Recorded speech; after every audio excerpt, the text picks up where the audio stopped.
Good afternoon, Facebook, YouTube, and Twitter. This is Rich again, back for your second video blog of the day for Wednesday, May 13th, 2015, around 5:01 in the afternoon in Billerica, Massachusetts. Nice and sunny days. Highs in the 60s right now. Some news to report.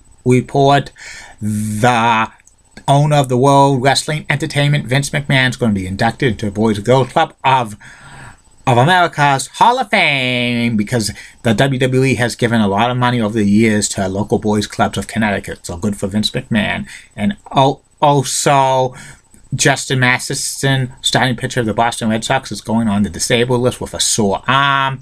And Roger Goodell, NFL commissioner, is not welcomed at Hooters of Saugus on Route 1. That's about it on the news. My next subject is about the Edmonton Oilers dynasty from 1984 through 1990. The Edmonton Oilers won 5 Stanley Cups in 7 years. They were probably one of the greatest NHL teams of all time during that stretch. They had a tremendous roster of great players, especially with the great one, Wayne Gretzky, Mark Messier, Yali Curry, Glenn Anderson, Paul Coffey, S.A. Tikkanen, Charlie Huddy, Steve Smith, Craig Mino, Grant Fuhrer, Andy Moog, Bill Lanford, and so many others. They were coached by Glenn Sader for 4 of the Stanley Cups, and they were also coached by John Muckler for the 5th Stanley Cup championship, and they were owned by Peter Parkington. The Edmonton Oilers started in 1972 in the old WHA as the Alberta Oilers because they split time playing in Calgary and Edmonton. They made their home in Edmonton full-time within a few years, and they got rebranded as the Edmonton Oilers. They were a decent WHA team. 1978, they got the great one, Wayne Gretzky, from the Indianapolis Racers. And on Wayne Gretzky's 18th birthday, Peter Parkington signed Wayne Gretzky to a 20-year contract. Unbelievable. And that same year, 1979, the WHA merged with the NHL, and they took the Edmonton Oilers and 3 other WHA teams, the Nordiques, the Jets, and the Whalers. And the first couple of years, the Edmonton Oilers struggled in the NHL, but the NHL went to a 16-team playoff format, so 16 out of 21 teams made the playoffs, and Oilers barely squeaked by in the playoffs both of those years. But they were building something. Wayne Gretzky was becoming a superstar in the NHL. Mark Messier was developing into a good center. They drafted Paul Coffey, who became one of the best defensemen in NHL history. They got Grant Fuhrer. They signed Yali Curry from Europe, and they were developing a great talent roster. In 1982, they won the Smythe Division title, but they got upset in the playoffs by the Los Angeles Kings. And the next year, 1983, the Edmonton Oilers had the third best record in the NHL, and they breezed by the Campbell Conference playoff system. But when they faced off against the New York Islanders, the Islanders swept them in 4 straight to win their 4th straight Stanley Cup. But the next year, the Edmonton Oilers set a record for most goals by an NHL team in a season with 446. Wayne Gretzky, Yali Curry, and Glenn Anderson scored 150 goals and stuff, and the Edmonton Oilers were breezed through the playoffs. And when they faced off against the Islanders again, they beat the Islanders to win their first Stanley Cup on May 19th, 1984. The crowd was going wild. It took the Edmonton Oilers 5 years to win their first Stanley Cup, but they weren't done. The next year, the Edmonton Oilers continued their rampage. Another great season by Wayne Gretzky and Yali Curry, Mark Messier, Paul Coffey, and so many others. Grant Fuhrer and Andy Moog shared time in the goaltending net. And then they won another Stanley Cup by beating Philadelphia Flyers. In 1985-1986, the Edmonton Oilers had the best record in the NHL. They won the first ever President's Trophy. For the best regular season record gets the President's Trophy. And they had and in the playoffs, they had bad luck against their cross province of Alberta rival, the Calgary Flames. In Game 7 of the Smythe Division Finals, rookie Steve Smith accidentally kicked a puck into his own net, and that had the momentum for the Calgary Flames to beat the Edmonton Oilers in the series. And if that never happened, the Edmonton Oilers would have probably won their 5th that year's Stanley Cup, because they were so good and stuff. And a lot of experts were saying this could be the end of the Oilers dynasty.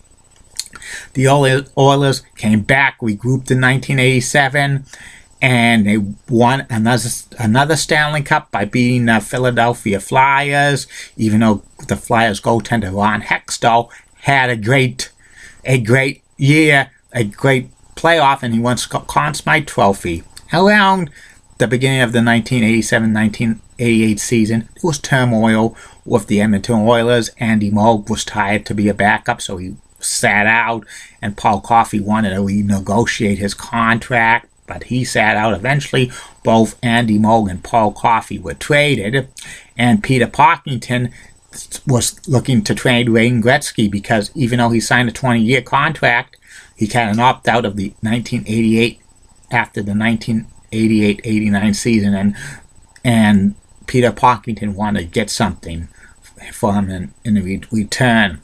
The Oilers got another good player, Craig Simpson, and he scored 56 goals that year. And the Edmonton Oilers finished second in the Smythe Division that year in 1987-1988, but they steamrolled through the playoffs again, beating team after team after team after team. They swept the Boston Bruins to win the 4th Stanley Cup in 5 years. Everything was going good, but an infamous date in Canada history and NHL history happened on August 9th, 1988, when Peter Parkington agreed to trade Wayne Gretzky, Marty McSorley, and Mike Krzyzewski to the Los Angeles Kings for Jimmy Carson and cash considerations. Peter Parkington was losing tens of millions of dollars on the Edmonton Oilers, even though they were winning Stanley Cups and stuff, because this was when the escalating costs of the NHL salaries were going up and up, and Peter Parkington couldn't afford to play his star players. The NHL did not disclose salaries to the public until like 1990, but there was a general perception that Peter Parkington was losing hand over fist money. The Oilers in 1988-89 had a decent season. They faced off against the Los Angeles Kings in the first round, and they actually had a 3-1 series lead against the Kings, but the Kings came back for 3 straight. And a lot of people says the Oilers were probably all done, but they still had good talent, like Mark Messier became the captain, Yali Curry, Glenn Anderson, Charlie Huddy, Kevin Lowe, and they added Craig McTavish. They also added Martin Gillians and Kelly Bomikosa, whatever what they call them, and stuff. And the Oilers were looking good and stuff. In 1989, they added Peter Klima and Joe Murphy, and they were looking pretty good. But in the middle of the 1990 season, their star goaltender Grant Fuhr was suspended for 1 year because he failed a drug test. And then they had Bill Ranford step up to the plate and become the #1 Oilers goaltender. In 1990, they entered the playoffs. They beat a few teams. Then they faced off against the Boston Bruins in Stanley Cup Finals, and the Bruins were heavily favored because they had the best record in the National Hockey League that year. But in Game 1 of the Stanley Cup Finals, Peter Klima scored a goal in triple overtime, and then the Oilers continued to play great, winning the 1990 Stanley Cup and their 5th Stanley Cup in 7 years.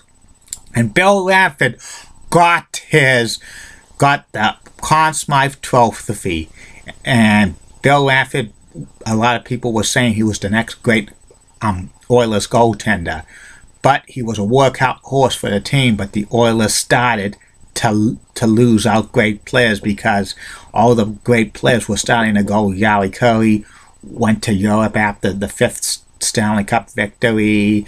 Mark Messier and Glenn Anderson and like Grant Fuhrer were all traded because they wanted more money, and Peter Parkington could not afford their salaries. Like they eventually, the Oilers they couldn't afford good players anymore and stuff, and they slowly became going downhill after that.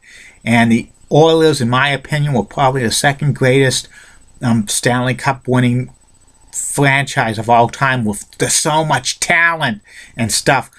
That's an awesome team they had for so many years, with Wayne Gretzky, Mark Messier, Yali Curry, Glenn Anderson, S.A. Tickerton, Craig McTavish, Craig Simpson. On the defense, Paul Coffey, Steve Smith, Kevin Lowe, Charlie Huddy, Craig Milner, Steve Smith, and goaltender with like Grant Fuhrer, Andy Moog, and Bill Ranford. The Oilers should have won more than 5 Stanley Cups. They should have won 6, 7, 8, 9, 10 if they could keep all the team together and stuff like that. But Peter Parkington wasn't made of big time money and stuff like that. And when the NHL salaries rose, he had to get rid of his greatest players just to keep the team alive and stuff. And the Edmonton Oilers have not been the same since. They've only made 1 Stanley Cup since 1990, 2006, and that was probably a fluke cup run and stuff, because the next year they didn't make the playoffs, and they haven't made the playoffs since. And they've gotten all these draft picks, number 1 draft picks, but they haven't panned out. And I don't know what's going to happen when they get the number 1 pick this year with Connor McDavid. They're saying he's going to be the next Sidney Crosby and stuff, once in a generation player. We'll wait and see about that. And that's about it on the Edmonton Oilers dynasty of the 1980s and 1990s. I'll be back with the third and final video blog of the night, which will be about Fox Sports Midwest. Have a good day, Facebook, YouTube, and Twitter. And in the words of Sean Lucha, get out!